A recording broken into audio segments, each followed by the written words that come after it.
Próximo expositor, Abel De Caroli. Abel, cuando quieras, ya podés levantar cámara. Hola, ¿qué tal? Buenas tardes. No sé si me escuchan, ¿me ven? Se te escucha perfecto, Abel. Bueno, Vas a exponer sobre gestión del Estado ante los incidentes de seguridad informática. ¿Es posible mejorar desde las políticas? Muy buen título y bueno, paso a leer un poco tu currículum vitae, así después empezás con la exposición. Abel es el director de Prevención en Seguridad de Sistemas y Redes Informáticas de la Dirección Nacional de Ciberseguridad de la Subsecretaría de Tecnología, dependiente de la Secretaría de Innovación Pública. Ayer tuvimos a Gustavo Saín. exacto. Sos ingeniero en sistemas de la UAI. Actualmente cumplís funciones, bueno, como director de prevención y seguridad, que ya lo he dicho. Hace más de 15 años que trabajás en diversos organismos públicos, tanto provinciales como nacionales, en áreas referidas a TIC y seguridad informática. Te desempeñaste como consultor en ciberseguridad y software libre para entidades educativas y privadas, y sos miembro activo de varios grupos del tema y de foros donde se debaten todas esas actividades. Un gusto, Abel, tenerte desde acá, desde la Facultad de Ingeniería del Ejército, en esta Infoconf. Libertad total para tu disertación. Bueno, perfecto. Muchísimas gracias, Pablo. Empezar por agradecer a la universidad, a todas las entidades que están atrás de esta organización, a los y las organizadoras, saludarlos a todos y todas. Y bueno, nuevamente agradecido por la invitación. Así que, si me lo permiten, yo voy a compartir una pequeña diapositivas. A ver. Chrome quiere compartir. No me está dejando compartir. A ver ahora. Avísame, Pablo, si ya Ahí está están viendo. empezando. Perfecto. Bueno, Perfecto. ahí estamos. Perfecto. Entonces, iniciamos, ya el título lo dijo Pablo, así que vamos a dar una pequeña agenda. La presentación, la disertación se va a concentrar en 3 temas. Vamos a iniciar con unos conceptos de política, como para ponerlos digamos, en lo que está pasando en el Estado y lo que viene pasando en el Estado sobre la ciberseguridad. Luego vamos a tocar justamente la parte de esto en los incidentes de seguridad del Estado. Y por último vamos a hablar un poco del SER nacional, que es justamente donde se prepara y se cocina todo el tema de atención de los incidentes que se van detectando. Entonces, como bien decía Pablo, la pregunta sería, ¿es posible mejorar desde las políticas todo lo que tenga que ver con la seguridad y la protección de las infraestructuras críticas, los sistemas del Estado? ¿Y es posible mejorar también desde las políticas el manejo de los incidentes informáticos? Bueno, para responder eso, cada uno va a poder luego dar su respuesta, pero la idea de esta presentación es que tocamos estos 3 ejes para que se puedan llevar algunos temas y pensar a ver realmente cuál sería la respuesta de ese lado. Para empezar, podríamos decir que una política, en su sentido genérico, es una actividad o conjunto de ellas que están relacionadas para la toma de decisiones, para los fines mediáticos de algunos objetivos específicos y para el trabajo de los mismos en un sector determinado, ¿no? Generalmente una política, como general, como argumento, lleva 3 componentes, que uno es el principio, donde parte de la ideología, el argumento de esta política que se quiere implementar. Después son los instrumentos mediante los cuales esa política se va a ejecutar, va a poder trabajar y va a poder llegar a los objetivos que trata de cumplir. Y luego son las acciones que van a dar paso a esos instrumentos que se requieran para poder trabajar con ellas. Es un marco, digamos, genérico, mejor dicho, son conceptos genéricos de una política porque depende mucho en qué lugar estemos parados para hacer determinadas políticas. Cuando se habla de la ciberseguridad, obviamente, como bien lo decía yo, recién la escuchaba muy atentamente a la doctora, siempre tiene que ver con el tema de compartir tanto lo que sea público como privado, ¿no? Porque en realidad, cuando uno se pone a pensar las infraestructuras críticas, esos temas que están tan de moda que ahora vamos a tocar un poquito por arriba, entiende que tenés todas las partes de las leyes, que estaba diciendo, por ejemplo, la doctora recién, todos los marcos regulatorios, pero a su vez tenés que contar con el hardware y el software o aquellas entidades que los pueden proporcionar, donde también el Estado tiene que poder ejercer ciberseguridad y conceptos de seguridad informática para que justamente prevengamos todas las cosas que requieren cualquier tipo de ataque o vulnerabilidad específica. Entonces, partiendo de las políticas públicas, podemos hacer una diferenciación general con estas, porque en realidad lo que una política pública es lo que intenta es de mejorar o de transformar algún tema referido, detectado en una sociedad, ¿no? Para un país. Se trata desde lo público, digamos, porque obviamente es el Estado que va a regular, quien va a poner estos instrumentos, quien va a poner todos estos esfuerzos y recursos que tenga disponible para hacer esa transformación, ¿no? Para conseguir ese objetivo final, que podría ser, digamos, en un sentido amplio, cualquiera de estos. Obviamente todos conocemos cuáles son las políticas públicas y me refiero, no sé si en conocimiento de abundicia de lo que es lo que pasa, pero sí sabemos de lo que se trata una política pública, y siempre parte del Estado porque es parte de las necesidades que un país o la gestión esa estatal que está implementando necesita transformar o ve un problema a solucionar. Y luego tenemos las políticas organizacionales. Estas políticas son un poco más en el ámbito, obviamente, de la organización y lo privado. Prácticamente estas políticas son bien estructuradas y liberadas, por lo general tienen lo que se llama políticas por ramificación, donde los altos mandos o la cúpula empresarial son las que las delimitan, las traccionan y demás, y después las comparten dentro de la organización. Por lo general están las transversales a toda la organización, y luego cada una de las divisiones o departamentos que pueda contener esta organización trabaja con las propias justamente para alcanzar esos objetivos o esos intereses que tienen cada uno, más allá de siempre seguir con la ideología o el punto de partida de toda la organización. ¿Por qué quiero hacer este detalle? Porque obviamente cuando hablamos de ciberseguridad, ciberdefensa, todo lo que tenga que ver con este ciber, que bien comentaba también la doctora y Gustavo la semana pasada cuando se hubo su charla, hay un concepto general, ¿no? Que por un lado el público necesita todo un marco regulatorio y toda la parte de organización necesita un marco organizacional, ¿no? Por así llamarlo, en donde uno siempre tiene que ver con el otro, porque obviamente hay muchas organizaciones que son públicas también, que están ejercidas o están delimitadas por un marco regulatorio, pero a su vez también, por ejemplo, podrían ofrecer un servicio, como ser cualquiera de las empresas públicos privadas, tal vez, que además tienen que estar con sus políticas organizacionales internas y que no debe existir el conflicto, ¿no? Esto es una parte fundamental para cualquier organización, que siempre lo público tiene que estar acompañado con lo privado en el marco de cada una de ellas, ¿no? Sea estando de la parte pública o estando de la parte privada. Entonces, cuando volvemos a la parte pública, lo que hablamos siempre es un marco normativo, ¿no? Recién lo explicaba con mucho más detalle la doctora. Yo la verdad es que mi expertise no es, como lo ha dicho Pablo en mi bio, no es la parte legal, pero sí está bueno entender el concepto que un marco normativo, por lo general son un montón justamente de normativas, de leyes, de lineamientos, de decisiones administrativas en las cuales están aglomeradas estas políticas que tratan siempre el mismo tema o están indexadas por lo mismo, ¿no? Ahora vamos a ver en un poquito más adelante que la idea de distintas leyes que vienen ya desde varios años, no son actuales, pero digamos se vienen actualizando y demás, tratan de hace mucho tiempo todo lo que tenga que ver con ciberseguridad, y por eso es que siempre uno trata de mejorar sobre lo que está trabajando, sobre lo que va evolucionando dentro del Estado en los marcos normativos, ¿no? Cuando uno necesita, o mejor dicho, cuando la política de un Estado necesita cambiar casi referencialmente, lo que hace justamente es hacer un nuevo marco normativo o actualizar un marco normativo, además de los marcos legislativos, bueno, todos los otros instrumentos que el Estado puede también sumar para las políticas que se plantean. Y después, lo que requiere también el Estado siempre es que antes de hacer un marco normativo o de implementar varias políticas dentro de este mismo marco, por lo general se hace siempre un estudio, que no es tanto un estudio de campo, y ahí muy bien también la doctora lo diferenciaba recién, porque el público lo que tiene es a los ciudadanos, ¿no? A cada uno de nosotros, que nos tiene que proteger, nos tiene que dar las herramientas para que se podamos desarrollar, sea en cualquier ámbito, y especialmente en lo que es la ciberseguridad, y planteado en el ciberespacio, tiene mucho que ofrecer y tiene mucho que dar al Estado, porque obviamente nosotros somos usuarios de varios de los sistemas de ellos y además también estamos regidos por las mismas leyes que las empresas. Entonces, estas políticas sí o sí tienen que encarar tanto aspectos públicos como privados y aspectos desde que va desde nosotros como un usuario particular hasta las grandes compañías que deben regular en todo el ciberespacio y los tratamientos de, por ejemplo, la Internet que tantos conocemos.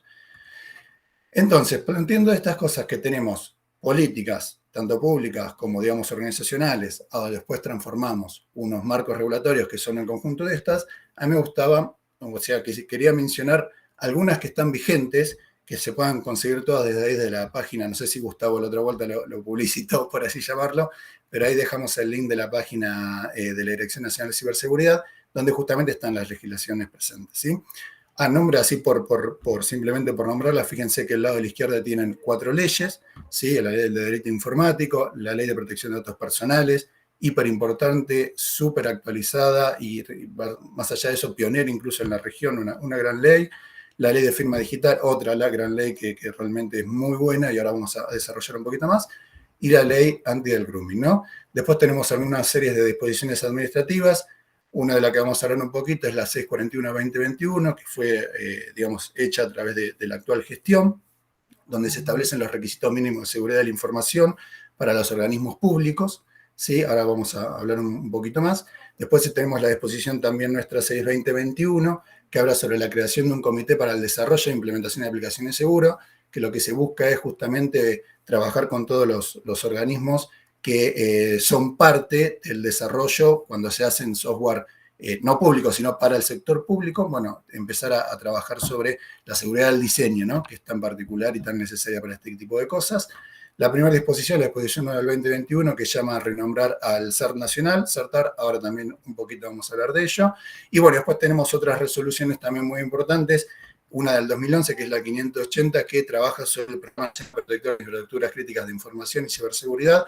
Actualmente ha sufrido varias transformaciones y cambios, pero bueno, es el punto de partida. Y la 1523 del 2019, que hace la definición de infraestructuras críticas, que varios ya de los panelistas que han pasado por el día de hoy y el de ayer las han mencionado, así que también vamos a hacer un pequeño desglose de eso.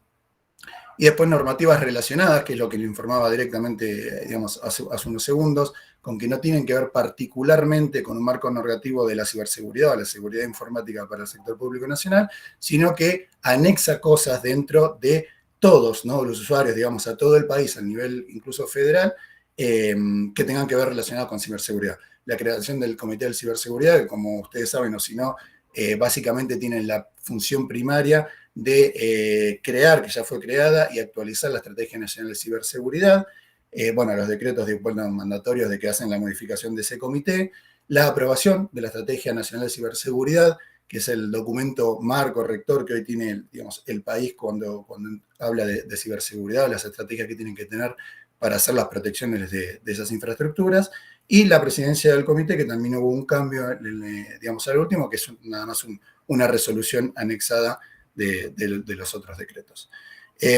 Entonces, con esto yo digo, podemos decir que ya hay varias leyes, varios marcos normativos que hablan de la ciberseguridad, y eso nos puede dar a nosotros una visión de que si se puede mejorar la seguridad informática de las leyes o no, para tener un punto más de contestar esa pregunta. Pasando un poco a los incidentes de seguridad en el Estado, quisiera primero compartir algunos conceptos y definiciones. La verdad es que nuevamente, recién escuchando muy atentamente a la doctora, ella hizo una definición mucho más amplia de cada uno de los conceptitos que vamos a ver acá, pero no quiero dejarlo pasar de alto porque la verdad es que está bien también ponerle alguna idea o alguna distinción que yo tengo a nivel personal, de lo que acaba de mencionar la doctora. Así que bueno, el ciberespacio lo podemos considerar, como bien decía ella, obviamente por donde pasa todo, ¿no? Es una realidad virtual genérica donde están todas las comunicaciones y a su vez es algo que no es tangible, o sea, todos entendemos que el ciberespacio es donde ocurren las cosas más que el lugar donde las sostienen las cosas, por así llamarlo. Obviamente una ciberguerra, expresado muy acotadamente, es un conflicto en el ciberespacio. La ciberdefensa es el conjunto, juntamente, eso siempre lo decía la doctora muy bien, de actividades defensivas, tanto sean pasivas o activas, donde hay proactivamiento, hay preventivas, hay reactivas, lo que asegura justamente un correcto uso del ciberespacio y de poder protegerlo ante el ataque o ante el adversario, de los intereses que el mismo Estado quiere defender. Ciberdefensa, decía que es el conjunto de eso. La ciberseguridad, y aquí es donde yo, hago una pequeña anotación de lo que decía la doctora recién, que si bien entiendo el concepto que ella, pero para mí la ciberseguridad tiene que ver más con lo relativo a todo lo que tenga que ver en las seguridades de redes y sistemas informáticos, independientemente del lugar donde se vea. Obviamente ciberseguridad puede tratarse en una empresa, puede tratarse en un país, puede tratarse en una región.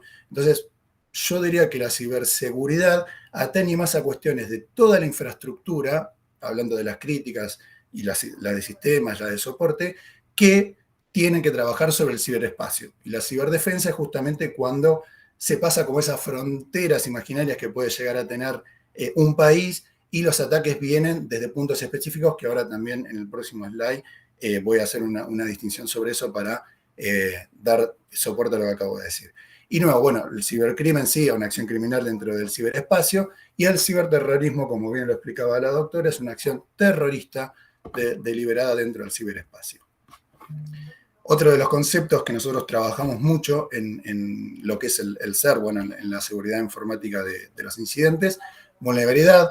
Podemos hablar de vulnerabilidad, hay millones de definiciones. A mí me gusta usar que es una debilidad, es una falla, un sistema que pone en riesgo la seguridad integral de la información que tiene el sistema, y ahora les voy a explicar por qué hablo más de información incluso que del sistema, donde la idea es que quien explote esa vulnerabilidad pueda conseguir un rédito. Por lo general la información es o hacerse de esa información o directamente no hacerla posible para los que están autorizados, ¿no? Puede tener distintos orígenes, obviamente está la falla desde el diseño, todos, bueno, no sé si todos conocemos, pero siempre entendemos lo que es las vulnerabilidades del día cero, aquellas fallas que se encuentran digamos, sin haber tenido una primera explosión o una primera acceso público a esa vulnerabilidad, con lo cual esas generalmente son de diseño, son de un diseño ya sea de un sistema, un software en específico, o al desarrollar una red o una comunicación específica. Y después tenemos los típicos errores de configuración, donde no está el diseño, sino que cuando ya lo implementamos quedan algunas falencias sobre la seguridad de las mismas, o la carencia de procedimientos, donde una infraestructura o un sistema ya viene trabajando tal vez hace años de manera productiva, y la falta de procesamientos y procedimientos que vean cómo está la seguridad de ese sistema, bueno, termina siendo una habilidad que luego se transforma en una amenaza, ¿no? Y, bueno, una pequeña anotación, la vulnerabilidad por sí sola obviamente no es nada, salvo que alguien justamente la explote.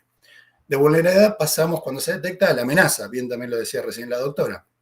Tiene que ver con la violación de esas políticas de seguridad, sea en el sistema o en las redes, puede provocarse de manera digamos, activa, donde el ataque se hace deliberado y se ve o se puede materializar en la pérdida de un dato, en la pérdida económica, o pueden ser inintencionalmente, ¿no? También este tipo de amenazas surgidas desde el desastre de una infraestructura no bien cuidada en su medio ambiente, o la negligencia de aquellos que tienen que dar seguridad a estas infraestructuras.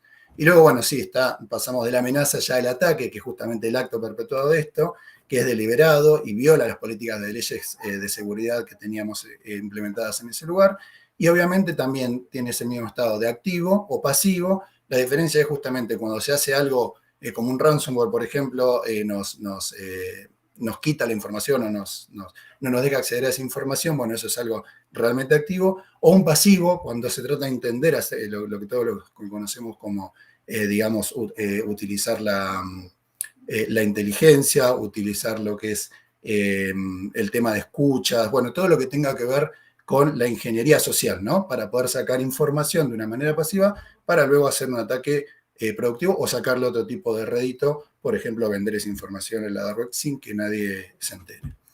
Y después los tipos de adversarios que uno puede encontrar, tanto sea, digamos, en el ciberespacio general, tanto sea para la ciberseguridad o para la ciberdefensa, que acá lo que yo saqué en esta infografía es un poco de lo que es de mayor a menor, ¿no? Obviamente las ciberguerras son partes, digamos, son creadas por estados, como cualquier otra guerra, y son las que mayor peligrosas son, o sea, más peligrosas son. ¿Por qué? Bueno, porque obviamente uno tiene todo el poder de un estado, todo el poder de un país en poder hacer este tipo de operaciones cibernéticas para infligir daños realmente digamos, magníficos, ¿no? O sea, daños que son muy tangibles. Después tenemos el ciberespionaje, como le decía la doctora también, en donde se habla de explotación paciente, perseverante y creativa para sacar ventajas estratégicas, un poco menos, pero también igual de importante el ciberterrorismo, donde la idea es justamente lo que decía, ¿no? Causado por pérdidas graves, daños económicos más que otra cosa en el ciberterrorismo, o hacerse de la información nuevamente para la venta y sacar un rédito económico. El cibercrimen es todos los que conocemos, obviamente podemos hablar de un cibercrimen cuando un ataque spam muy dirigido, depende si, digamos, si tiene el marco legal, pero si el spam está muy dirigido a una entidad pública o, digamos, como nos ha pasado, un ransomware que tiene destinado a todo el sector bancario o a todo el sector financiero, bueno, eso es un crimen, digamos, no ya por la categoría que tiene. El ciberactivismo, que no suele ser dañino, pero sí suele tener algunos ataques esporádicos, más allá de la ideología que difunden. Y después podemos hablar de la cibermalicia, que por lo general son estos usuarios inexpertos que lo que tratan de hacer es sacar algún tipo de rédito de famosidad, por así llamarlo, más que otra cosa, en decir de que pudieron llegar a atacar o a infligir algún daño al ciberespacio a determinada, digamos, información o incluso empresa que se pueda considerar pionera sobre la seguridad informática. Entonces, basados en estos conceptos y por qué mencionaba justamente la seguridad de la información, es que parado del Estado, uno de los activos más valiosos que tenemos que manejar y, digamos, y resguardar es justamente los datos, ¿no? La información de todos los ciudadanos. Entonces, uno puede llamar, en la básica, la información es el conjunto de datos que luego de su procesamiento, en un aspecto más técnico, lo que voy a decir, conocimiento da ese valor agregado con el cual puede trabajar para la toma de decisiones o hacer una administración mucho más, digamos, óptima de alguna actividad específica. Entonces, eso sería como el concepto más macro de información o el que más se trabaja de la tecnología de la información, pero lo cierto es que el Estado debe garantizar la seguridad y la protección de los datos de todos los ciudadanos, y más allá de eso son datos que, como bien sabemos, y ataques que se han llegado a perpetuar en estos años de pandemia, digamos, ¿no? Que está también tan en boga, como por ejemplo ser el dato de que un paciente era COVID positivo o no. Todo lo que tenga que ver con salud es un dato, digamos, muy como es, un dato y una información muy importante que puede ser utilizada para un montón de cosas, y el Estado tiene que hacerse responsable, ¿no? de tener esa seguridad en el acceso a la información, en la adquisición de la información, en el guardado de la información, y en los tres conceptos que son típicos para la protección de la seguridad de la información, que son los siguientes: la confiabilidad, la integridad y la disponibilidad. Obviamente la confiabilidad evita que las personas no autorizadas puedan acceder a esta información. La integridad, bueno, entendemos toda la palabra, significa con que desde que el momento que fue creada, durante el momento del mecanismo de transacción y en el momento que fue guardada o informada, tiene que haber toda una integridad que no modifique para nada ni hayan podido cambiar algo de esa información, sea en lo digital o cuando nos volvemos a la información escrita en un papel, estamos hablando de lo mismo. Y la disponibilidad habla sobre de que cuando se adquiera esa información se necesita tener, obviamente esté accesible, porque ninguna información es buena, es óptima o sirve para algo si en el momento que tienen que llevarse a cabo, digamos, verse o utilizarse, no está disponible.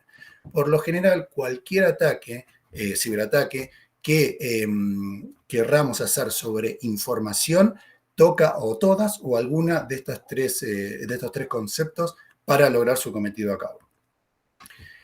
Entonces, desde el Estado, ¿qué hacemos como para tratar de hacer que estos tres conceptos que dábamos recién tengan una mayor seguridad? Bueno, hay varias cosas, pero en sí podríamos definir tres tipos de acciones que se toman para justamente prever y proteger la información. Una tiene que ver con lo que mencionabas un ratito, y que es algo que realmente es sumamente importante, y ya lo digo a un nivel personal, sobre la seguridad desde el diseño. De diseño de todo, ¿no? Porque uno cuando habla desde un software, obviamente desde que empieza a hacer, nuevamente lo técnico, de que empieza a hacer esos casos de uso, todo lo que tenga que ver con empezar a idear el software, a aquel punto que va a solucionar, qué información va a guardar y demás, muchas veces el diseño no se piensa en cosas prácticas o básicas como ser, bueno, yo voy a tener una base de datos, ¿qué datos son sensibles como para guardarlo de una manera encriptada y qué datos no? Los canales de comunicación que va a tener mi red. Cuando se transacciona determinada información, más allá de que sea público o privada, pero que yo lo quiero sostener, digo, va a haber un sincronismo de punta a punta, lo vamos a hacer de una manera a través de certificados evaluados, vamos a hacer a través de canales encriptados. Bueno, todo ese tipo de diseño que se tiene que pensar antes incluso del desarrollo o de la estrategia que va a cumplimentar esa información es sumamente importante y hay que tenerla en cuenta. Obviamente, más allá del diseño, una vez cuando tenemos ese sistema o esa información empieza a ser valiosa para distintos entes del Estado, tiene que ver también con los canales de comunicación.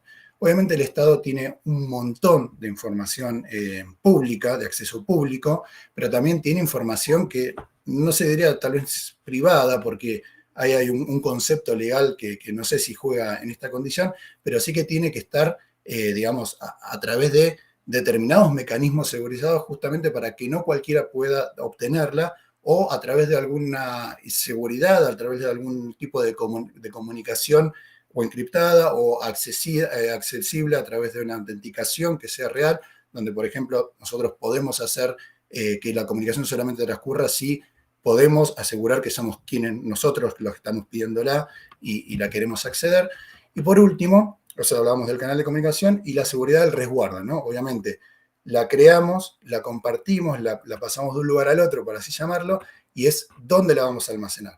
Obviamente, en todas las bases de datos que tienen que ver con estos datos que tienen que estar resguardados, hay toda una ley que los enmarca. Al mismo lugar en los data centers que uno trabaja, es donde también nosotros, el Estado, tenemos normativas y leyes para poderle dar seguridades. Obviamente las empresas que trabajan con redes y datos estatales también se le pide unos determinados protocolos y márgenes de seguridad, que bueno, que es justamente de donde se habla de los marcos regulatorios que mencionábamos hace un poco más, y algunas otras de estas políticas institucionales que pueden ser propias de cada ámbito.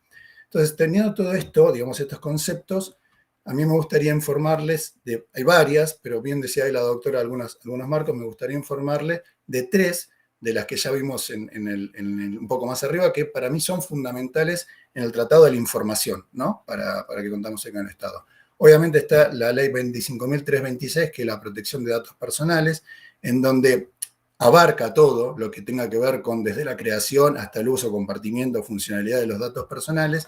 Tiene un capítulo que es el capítulo 7, donde habla con todos los artículos sobre la acción de la protección de los datos personales.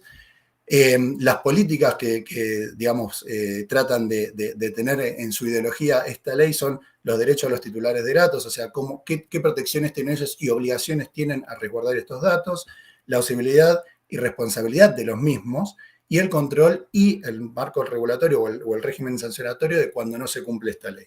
Y muy importante que esta ley es de dominio público, o sea, la protección de datos personales se está hablando desde el dominio público. Obviamente, al ser un dominio público, cualquier empresa o cualquier organización también puede hacerse de ella y puede trabajar incluso regido bajo la misma ley, y que nuevamente algunas empresas, algunos desarrollos se le piden igual por la misma ley que estén dentro de este cuadro. Luego la decisión administrativa 641-2021. Esta es una decisión administrativa que, bueno, salimos hace muy poco. Habla sobre 14 directrices para hacer la protección de seguridad de datos, ¿no? También, y algunas cosas, digamos, que tienen que ver con la protección de los activos de información genéricos para como es toda la Administración Pública Nacional. Están basadas en ISO 27001 y 2, tiene designación de responsables, que también yo lo pongo en énfasis porque a veces es muy difícil cuando, por ejemplo, uno necesita hablar a un nivel tal vez técnico o no técnico, pero explicar qué está pasando con un sitio web que está siendo atacado o con una información que está siendo publicada y no debería hacerlo. Bueno, tener un responsable con el cual uno se puede comunicar o las entidades se pueden comunicar para tomar también, ¿no?, este derrame de este responsable, estar dentro de los sistemas que él mismo maneja o que él tiene conocimiento y poder hacer las actividades mejor controladas o las operaciones más óptimas para poder resolver ese problema o, digamos, darle una protección mayor a esa información. Y luego tiene todo un apartado de control de auditorías, que eso se hace también a través con la CIGEN, que es nuestro órgano rector de auditorías para el Estado.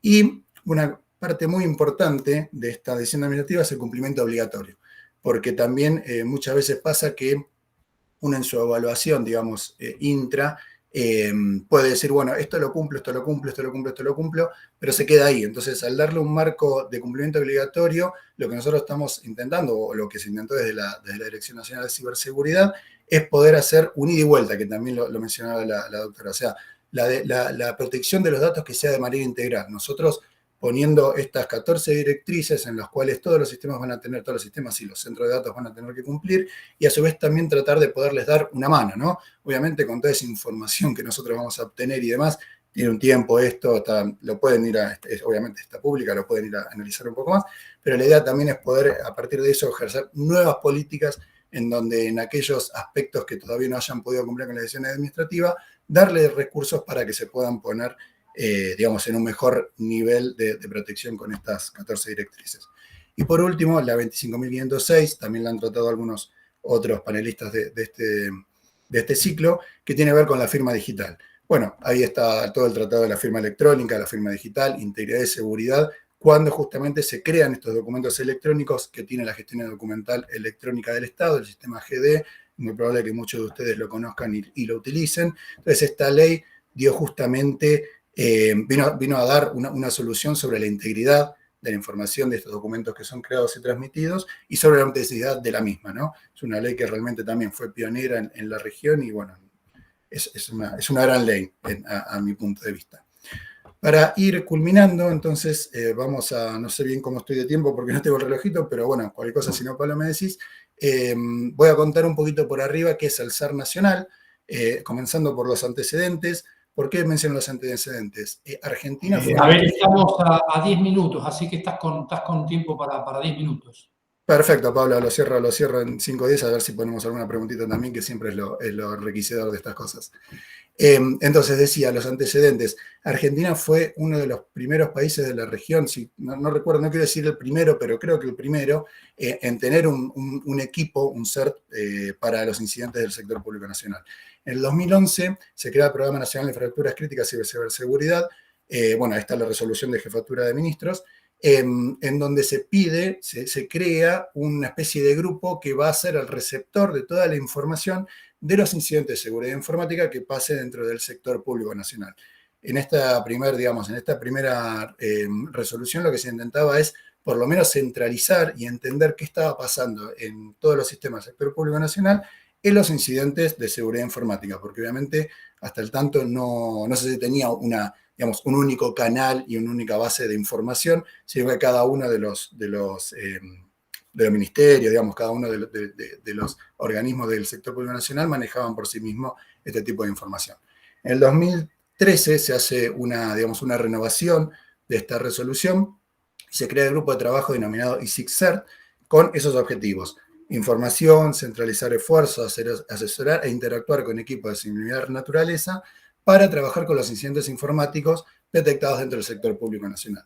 Si ustedes ven, digamos, 2010, que fue el primer equipo que no tuvo un marco legal, pero sí se empezó a trabajar, 2011, 2013, nosotros en la evolución, digamos, de los sistemas al sector público nacional, digo nosotros porque, perdón, no, ahora me hago miembro de lo que estoy trabajando y haciendo función, pero obviamente todos conocemos que los sistemas en el sector público nacional siempre llevan unos esfuerzos mayores que en el sector, digamos, privado, ¿no?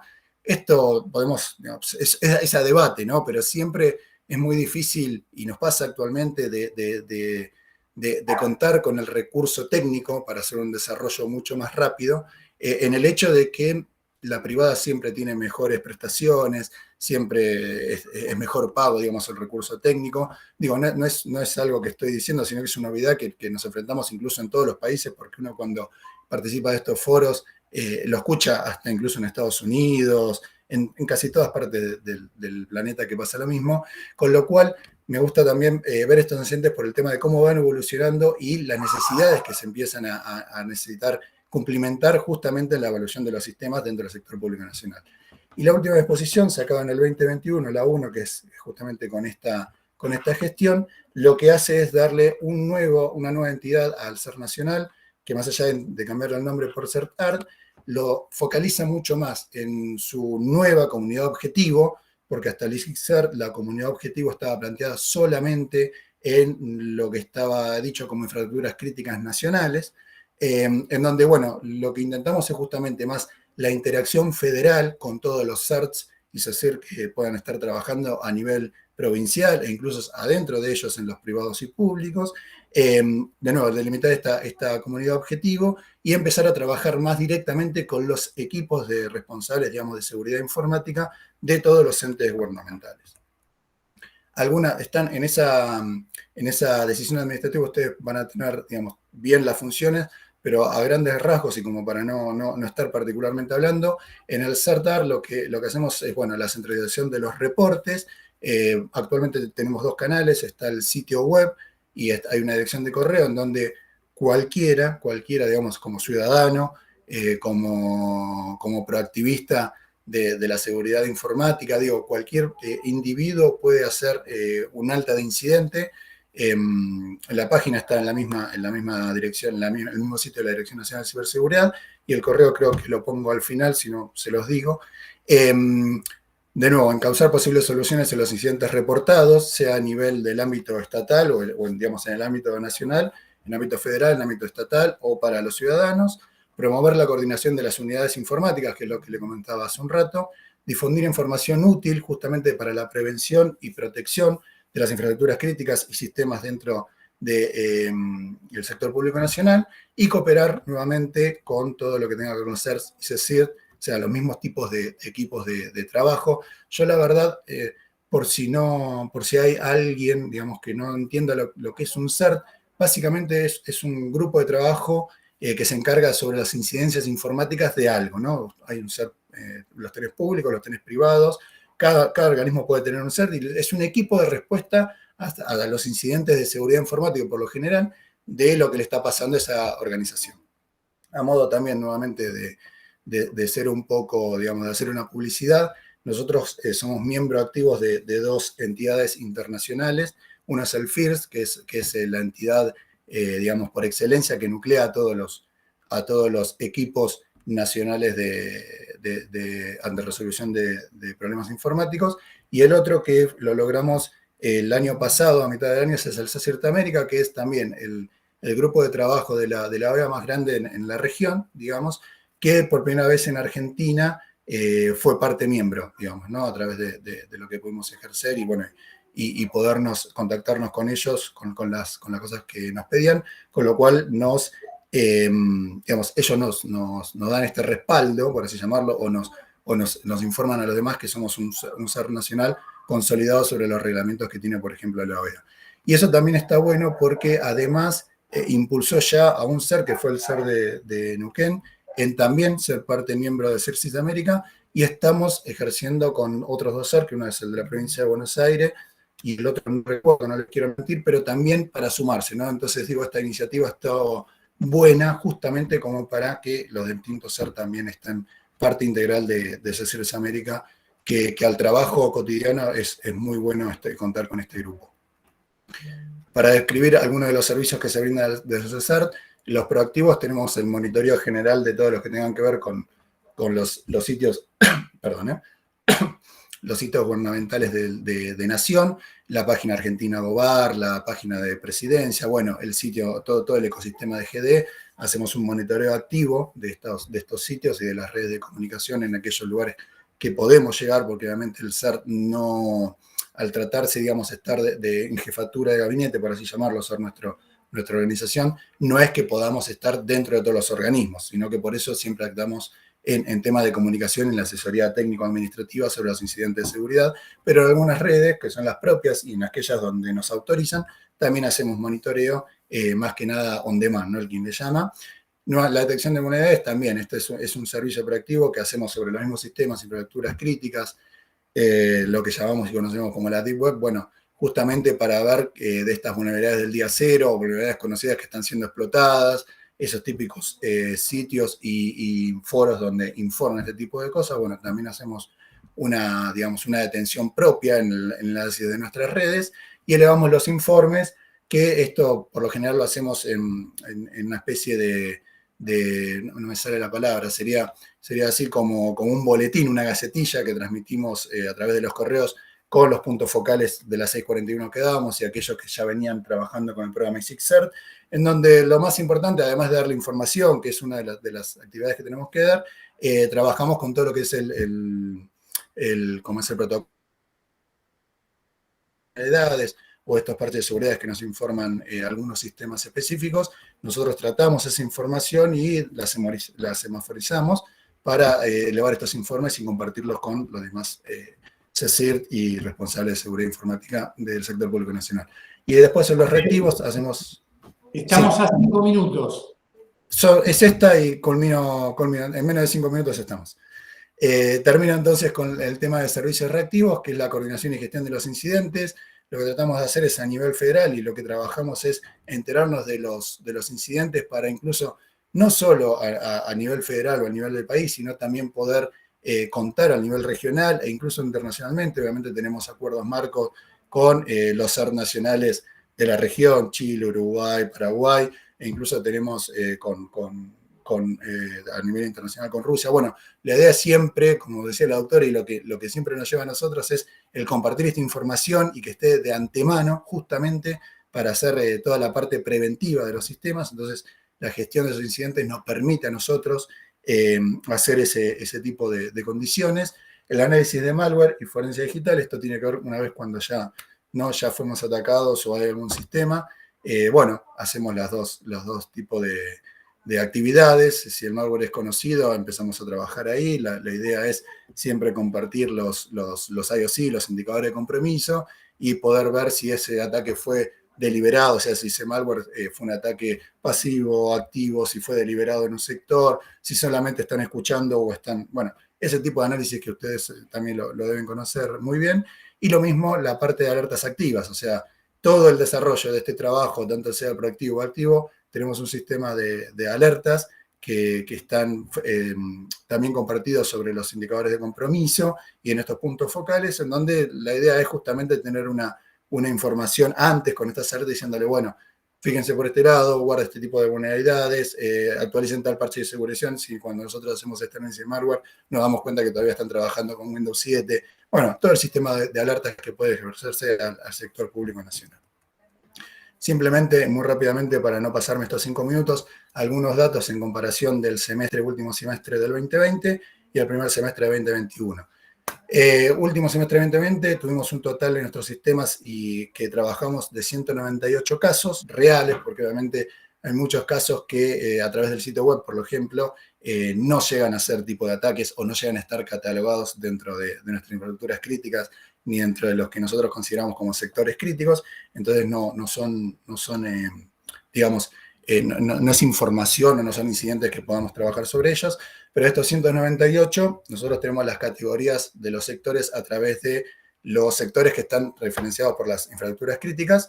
En el Estado, o sea, sin categoría fuera de las infraestructuras críticas, trabajamos con un 42% de temas. Estos son todos los relacionados, por ejemplo, a los ataques efectuados en una empresa o una institución privada, en algunos sectores más chicos que no están o que están delimitados entre energía, el Estado, o sea, estas sociedades, por ejemplo, como lo son las APEN, que están las sociedades del Estado provinciales. Bueno, no tiene una categoría de una ISIC en sí, digamos, en una infraestructura crítica, pero igual nosotros hacemos el trabajo del incidente. Propios del Estado, un 33%, y en tercer lugar, finanza con estos 198 casos, teniendo un 17%. TIC con un 6%, la verdad que los que nos están reportando de TIC en un año, digamos, de trabajo, a nosotros nos parece chico, pero obviamente nosotros trabajamos sobre lo informado, ¿no? Más allá de los servicios proactivos que podamos llegar a tener. Y en este último semestre, contamos ya con 452 casos resueltos, en donde un poco ahí van a ver la variación también de los porcentajes. Ya estamos trabajando mucho más con el Estado. Este comportamiento para nosotros tiene que ver directamente justamente con la 641, ya que los puntos focales y todas las entidades están obligadas a hacer el reporte de los incidentes. Entonces eso ha aumentado mucho el conocimiento del trabajo dentro del Estado.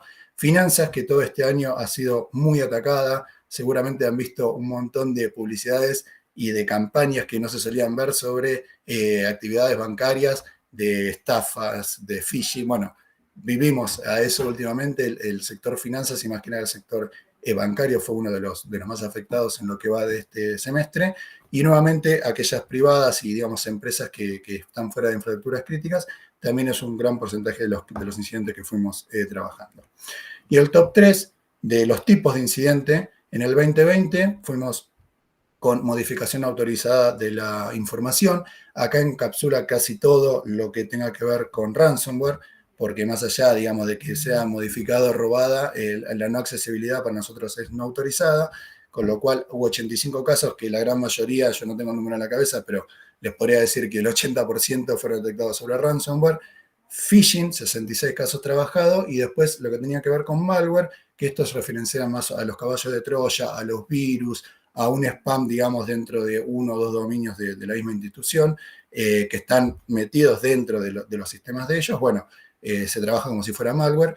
Y en disidencia, lo que pasó hasta ahora en el 2021, el phishing ha tomado la punta, digamos, creció exponencialmente. Si se fijan, es más del doble que lo atacado en el 2020 digamos, el último semestre del 2020.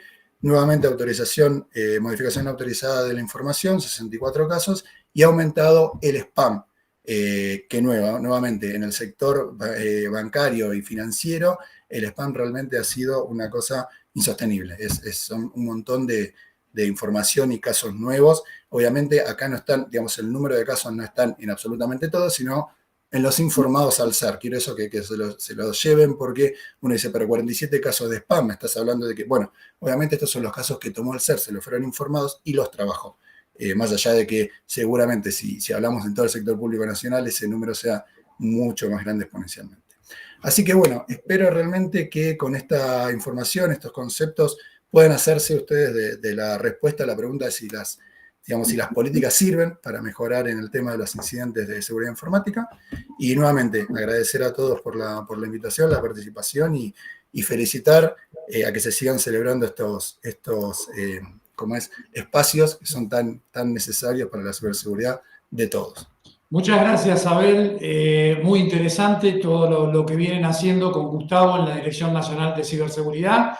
Soy un defensor de aquel ARCERT que se hizo a principios de los 2000 y que tanto ayudó en época de crisis. Se lo he dicho a Gustavo y sé que están buscando ese mismo espíritu para volver a implementarlo, que no sé por qué en algún momento, 2008, 2009, se terminó de golpe y para mí fue un error estratégico, así que espero que lo puedan encauzar. Sí. Muchas gracias, Abel. Desde ahí vos decías, justamente, el 2000 fue el inicio. En el 2000 acá en la región no lo hablaba nadie, así que sí, un pionero. Bueno, perfecto, Pablo. Muchísimas gracias también por la devolución. Muchas gracias.